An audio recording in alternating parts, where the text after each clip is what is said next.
but every Black woman I've ever worked with, they will tell me essentially the same thing, that they were putting people above themselves and they're working so hard, and that is why they are broken down. So I want to add some science to what she just said, because what she's describing has a name, and it's actually called weathering. And the research is going to make you uncomfortable. At just 20 years old, before most of us have ever even started our careers, a Black woman's body is already carrying the biological stress load of a 30-year-old. And I promise you that's not a metaphor. That's what the data shows. So then by the time we're in our 30s and 40s, hello, millennials, building businesses, raising kids, taking care of everybody, we are aging up to 7.5 years faster biologically than our white peers the same age. And the thing is, it's not even because of genetics. It's because of chronic high effort coping.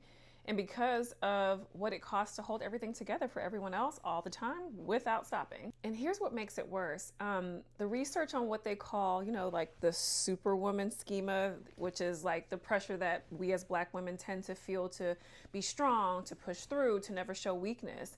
It actually shows that this keeps your nervous system locked in fight or flight continuously. So now your cortisol stays elevated.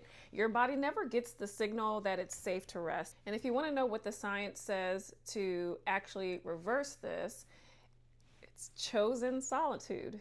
Yep. In just 15 minutes of intentionally chosen alone time, no devices, no agenda, your nervous system begins to deactivate. So your anxiety drops, your cortisol starts to come down.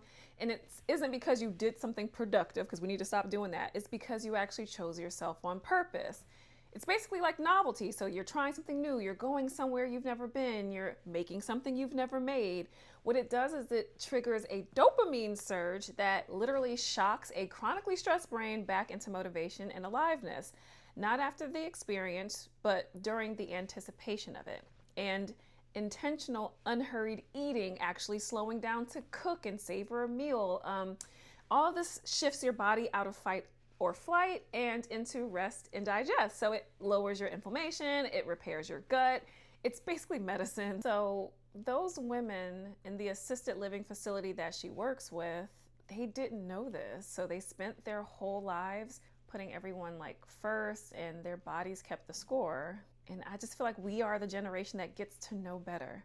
And this is exactly why I built what I built here with the club.